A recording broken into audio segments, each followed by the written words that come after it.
next, it's my great honor to invite Professor Prof. Kalfter to give the talk. President of Tel Aviv University. Professor. Yeah.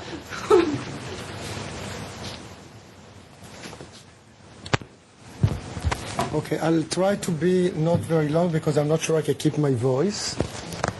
But first of all, again, thank you for being here, and thank you for really creating this Xin initiative. So I would like to very briefly say the following. Since we began the Xin project, and even earlier, the concept of innovation that we hear very repeatedly has taken a star role in our discussions and plans.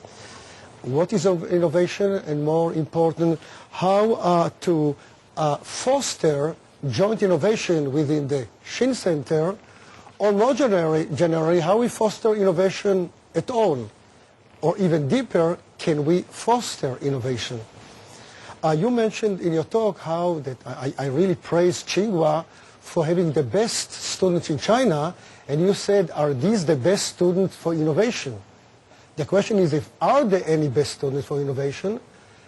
I will start by emphasizing that the role of the university, or the mandate of the university, is first of all basic research.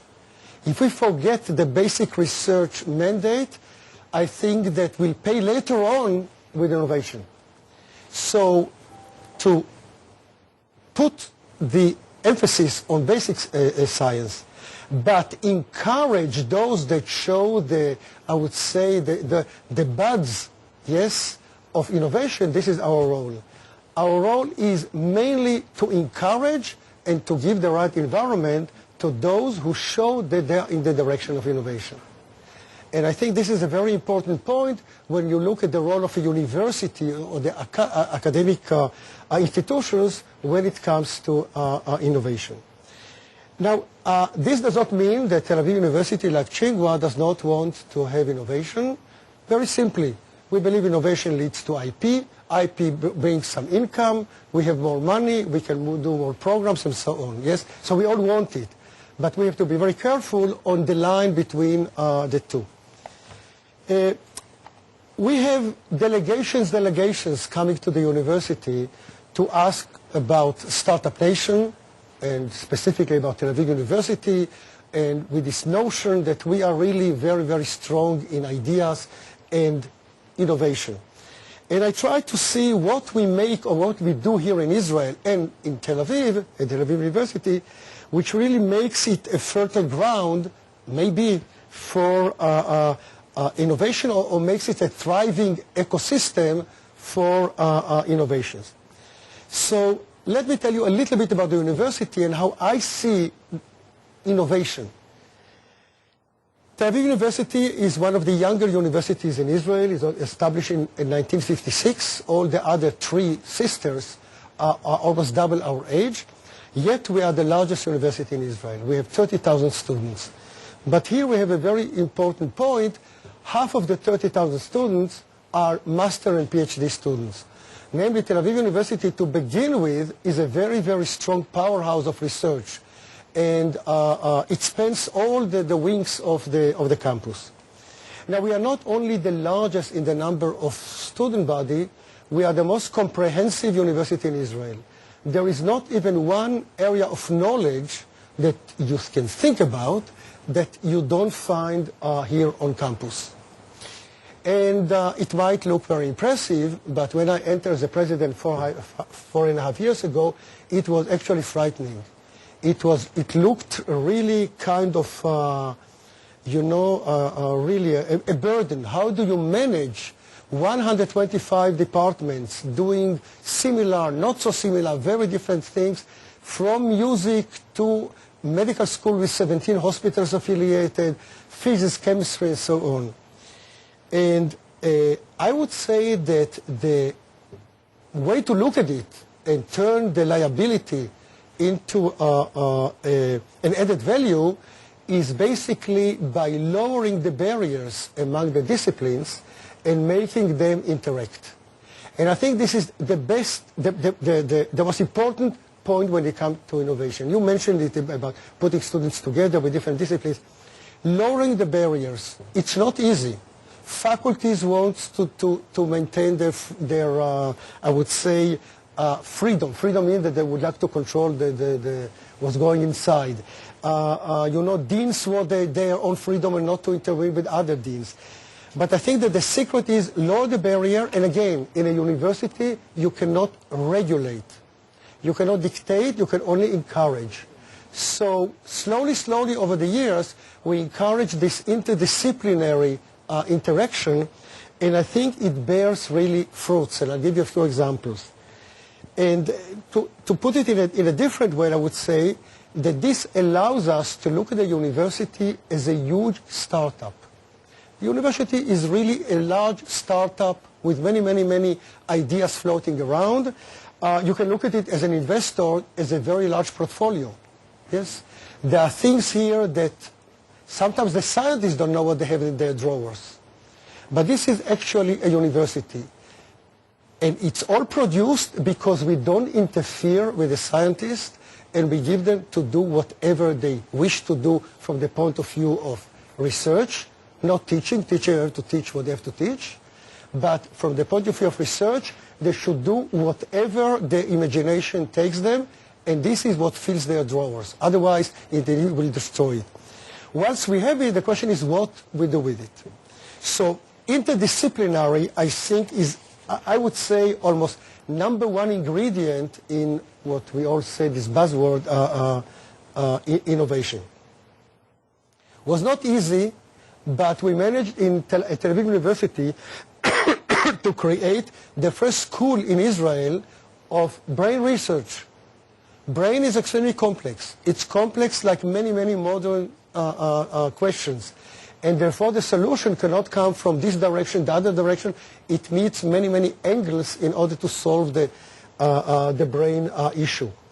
And again, universities have huge inertia, which is also good. It's not always bad.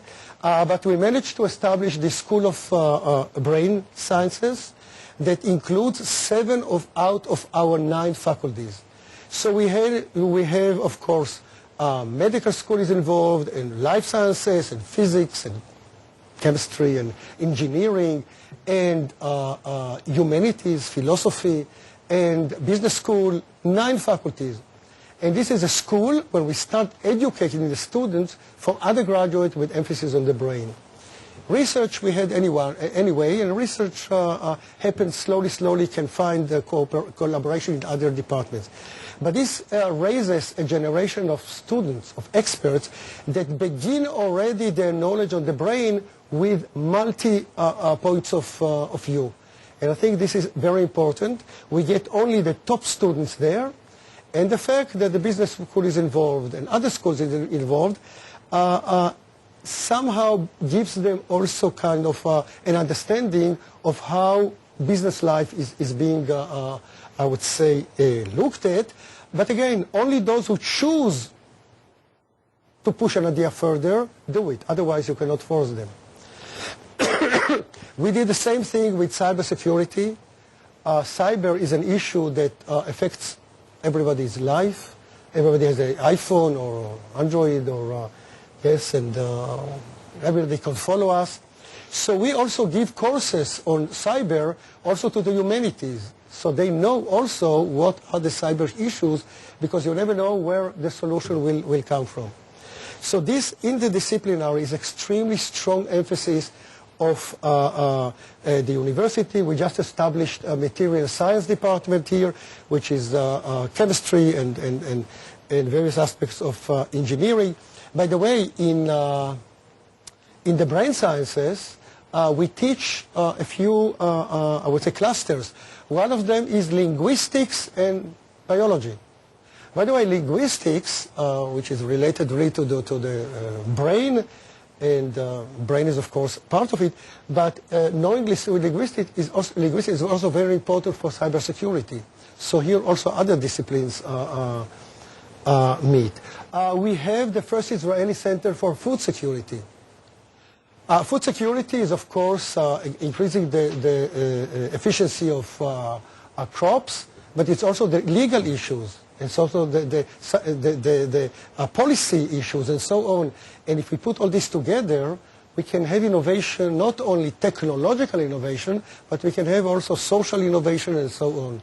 So interdisciplinary, I think, is the, I would say, the main ingredient. When I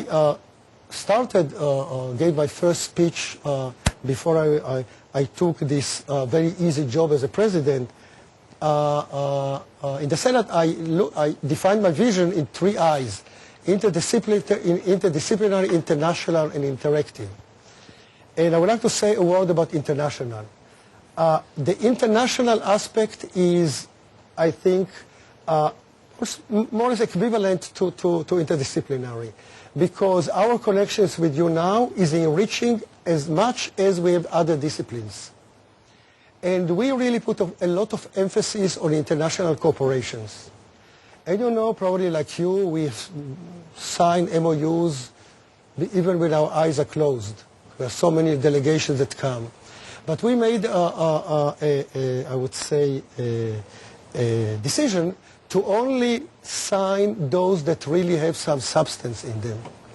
And for instance, this is something very substantial, which this is one of my big prides, actually. But if there is a delegation that we meet from Harvard, Berkeley recently, we sign an agreement only if we have a donor that puts money for 2 sides to fuel the system by visitations. Yes, otherwise it's a piece of paper that...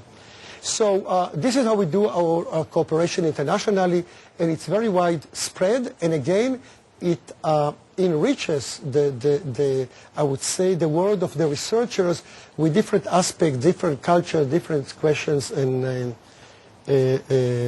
so on. Now the students.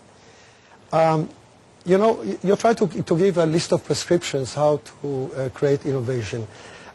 There are many, many ways to create innovation. There are those, I don't know if it's fortunately or unfortunately, who innovate without visiting a university. Yes? We don't like them because of that. But, so many, many ways to innovate. I find what our students have, and this is really something that I'm very proud of, and it's not easy, we encourage their freedom, their intellectual freedom, and they have what we call chutzpah. I'm not sure if there is the word in Chinese. I think in English it's something like audacity, but it doesn't have the same meaning. And this is not to be afraid to approach me and say, hey, Mr. President, you are wrong. I like it, I don't like it, but I like the fact that they can do it. They raise questions, they challenge. It starts from kindergarten, army, and so on. So it's difficult to educate, but it means that these students are not afraid when they fail once or twice. This is why they complained about a grade 5 times. Yes, this is not the aspect we want. But I think that this is an integral part of really being innovators or entrepreneurs, this I would say.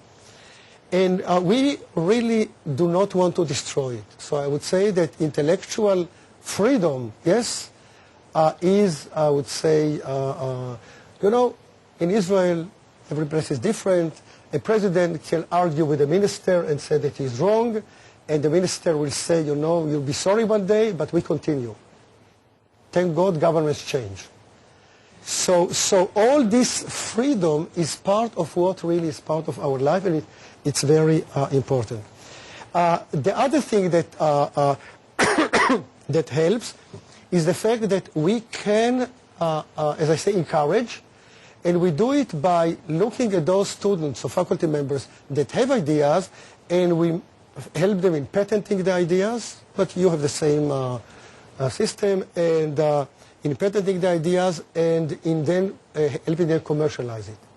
In the level of the students, this again came bottom up. We have a group of students who organized into what's called Tel Aviv University, that somehow created a small company, startup, and they mentor their peers. And out of this startup came out already, I don't know, 200 companies. Not all of them are successful, but this is not the point. The point that students can find on campus mentors on their level, namely not somebody that again looks like an authority above them. And this is a way that we actually help the students. Now we are thinking about putting the startup under a larger umbrella and opening a few accelerators that they'll have also a little bit more space. And I would say that this more or less summarizes the basic idea where innovation can come from. We have courses on innovation. From next year, we'll have a cluster of courses on innovation and entrepreneurship without credit. Without credit. Those who would like to be mentored should take it and, turn into innovators. We don't want it to be kind of a clusters that don't look very difficult to graduate from, and people take it just in order to fill a few credits. So this is again a way to help campus-wide those who have the seed. And okay, this is just the advice that I have from my short experience. Thank you very much.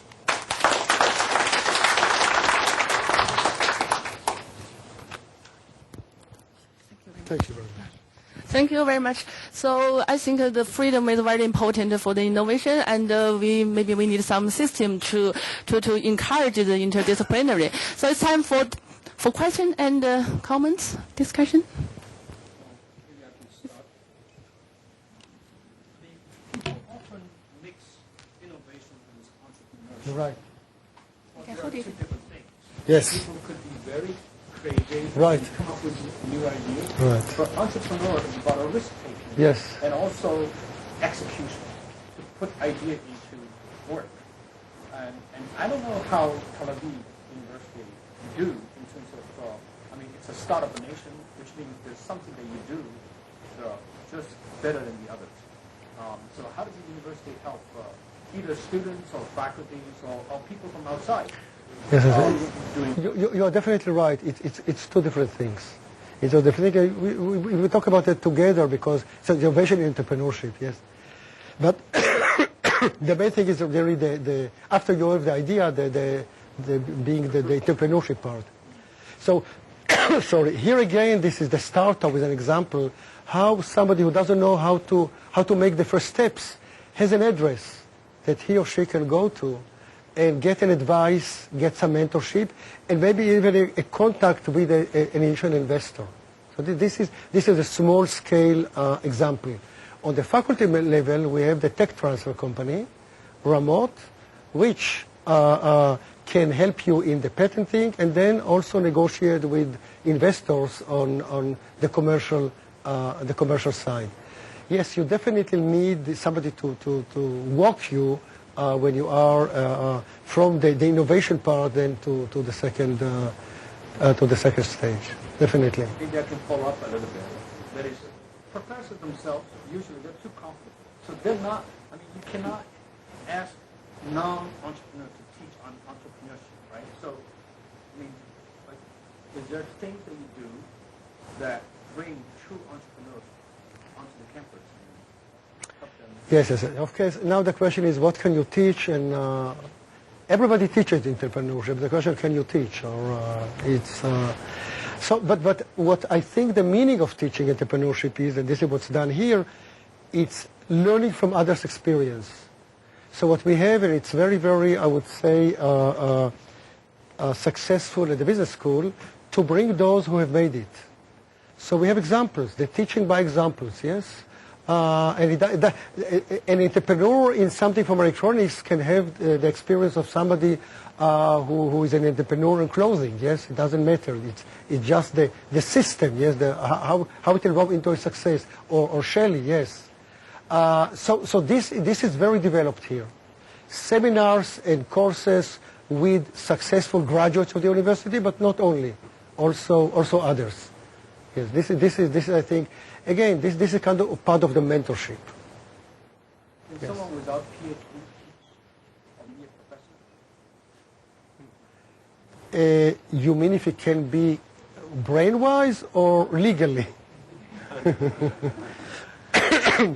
No, you need to have a PhD. However, we do have in certain areas which relate to what you ask, something that we are now finalizing and happens in medical school, for instance, the clinical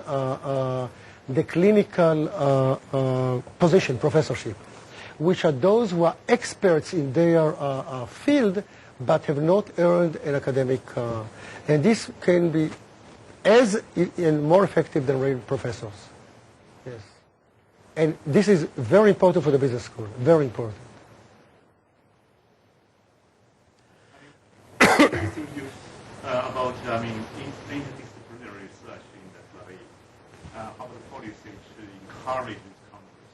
Again, Interdisciplinary research. Do you have some system to encourage the interdisciplinary? you know, in many areas or many questions, you don't have anything systematic. You have just to see how things flow and move, and a lot come and should come bottom up. So the way that we created this school of neuroscience, there was a group of young new neuroscientists who came to me and asked me to help. It was in my initial days. And I asked them, how many neuroscientists are here on campus? And they didn't know. I told them, you know what? Do a day of seminar on campus. I'll pay your Coca-Cola.